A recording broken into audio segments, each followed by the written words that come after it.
Marchez continuellement dans la victoire. L'autorité se développe par la révélation, pas par l'effort. Plus tu comprends ce que Jésus a accompli, plus ton autorité devient naturelle. L'autorité spirituelle ne s'obtient pas par des cris, des longues prières ou des efforts charnels. Elle se manifeste quand tu vois clairement ce que Christ a déjà fait pour toi. Éphésiens 1, versets 19 à 20.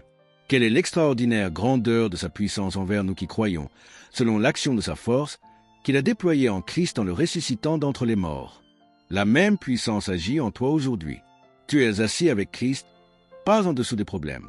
Tu ne combats pas depuis la terre, tu combats depuis une position élevée. Beaucoup se voient encore comme faibles et dominés. Mais la Bible dit que tu es assis avec Christ au-dessus de toute puissance ennemie. Éphésiens 2, verset 6. Il nous a ressuscités ensemble et nous a fait asseoir ensemble dans les lieux célestes en Jésus-Christ.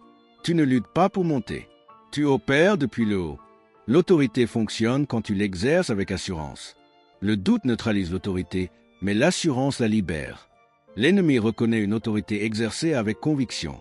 Il ne répond pas à la peur, il obéit à la foi. Hébreux 4, verset 16. Approchons-nous donc avec assurance du trône de la grâce. Parle avec assurance. Agis avec fermeté. Refuse de vivre sous la condamnation. La condamnation te fait douter de ton autorité, mais la justice te rend confiant. Si tu te vois encore comme indigne, tu n'oseras jamais exercer pleinement ton autorité. Romains 8, verset 1. Il n'y a donc maintenant aucune condamnation pour ceux qui sont en Jésus-Christ. Tu n'agis pas en ton nom, tu agis au nom de Jésus.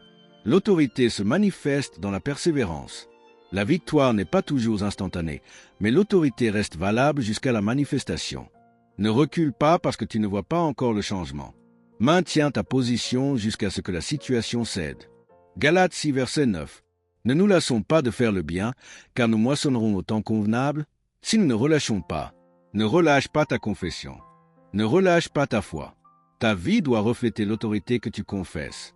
L'autorité ne se limite pas à des paroles, elle se voit dans une vie alignée avec la parole. Quand ta vie est soumise à Dieu, l'ennemi n'a aucune prise sur toi. Luc 6, verset 46. Pourquoi m'appelez-vous Seigneur, Seigneur, et ne faites-vous pas ce que je dis? Soumission à Dieu veut dire simplement autorité sur l'ennemi. Dieu ne t'a pas appelé à survivre, mais à régner dans la vie. Tu as l'autorité, tu as la position, tu as la victoire. Maintenant, marche chaque jour comme un croyant conscient de son autorité en Christ. Romains 5, verset 17. Ceux qui reçoivent l'abondance de la grâce et le don de la justice régneront dans la vie par Jésus-Christ seul. Merci de vous abonner.